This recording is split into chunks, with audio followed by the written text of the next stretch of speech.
Hi everyone, I have a copy here of Wonder Woman number 24 that had at one point heavy tape on it everywhere, and you can see that the color of the tape residue has eaten through the book, and some parts look unsalvageable, right?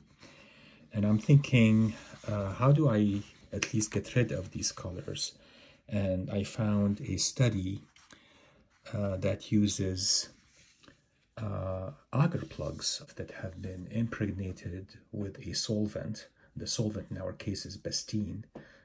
That can remove Scotch tape glue for the most part. But what they did here is they infused the agar with Bestine, and then you take the agar pieces and you place them directly on top of the discolored glue areas, and that sort of lightens them up by lifting the glue into the agar. So I thought I'll do an experiment with you. I'm not going to do the whole thing. I'm just going to do one part, because if I do the whole thing, it'll take me a long time. I should do this area here because there are two distinct squares, and I think that's probably a better area to do it in. So let's do that. So what they do in the study is they take a little bit of cyclomethicone. I got it from Amazon. This is the compound you want, right? And it's cyclomethicone D5, or it goes by another name, cyclopentasiloxane D5.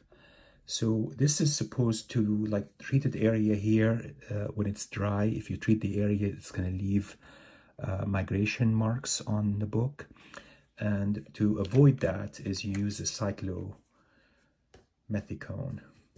and that evaporates within 2 hours, and you use a little tiny bit of it.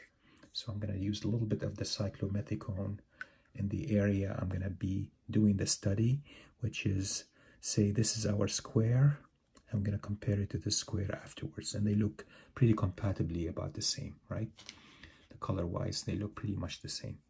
So I'm gonna brush this entire area with cyclomethicone,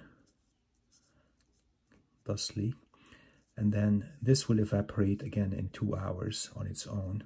Doesn't leave any marks, anything like that.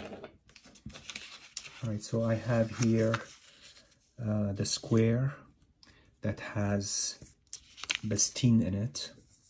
And the way they introduce Bestine is by using agar, regular agar, that you could make at 5%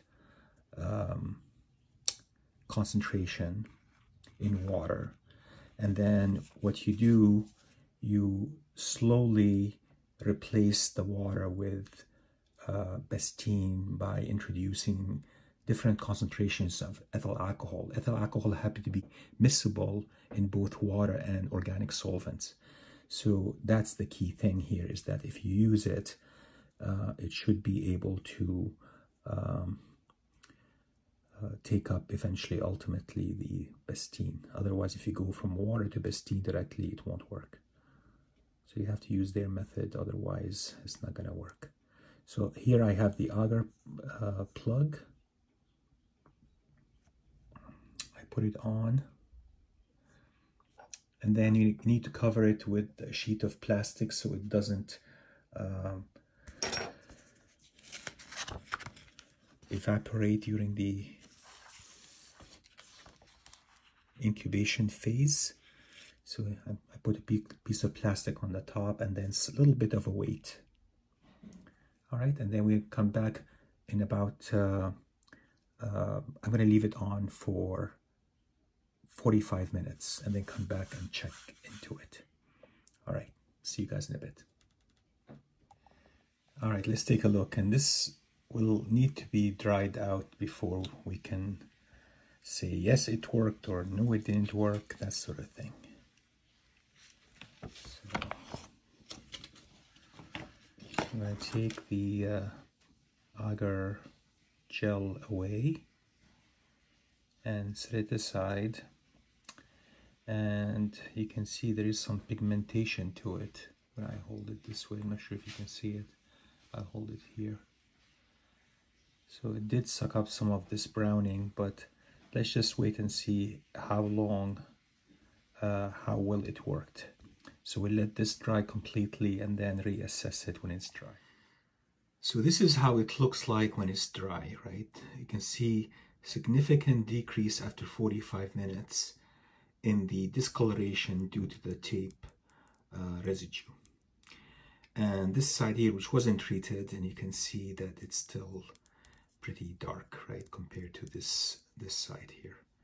So I wonder if you leave it even longer, what happens, right? And you can see that the cyclomethicone did leave a tight line, unlike what they advertised in the article, that it doesn't.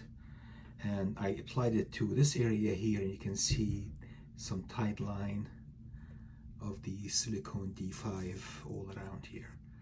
So I wonder if this is a combination of the Bestine and the cyclomethicone, or just the cyclomethicone and the dirt causing this tight line to appear.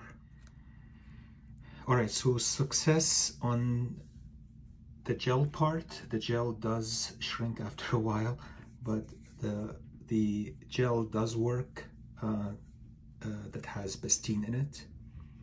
And you can see there is no tight line because of the cyclomethicone. Prevented the tight lines from the Bestine from emerging in this particular square here. But the cyclomethicone itself left tight line.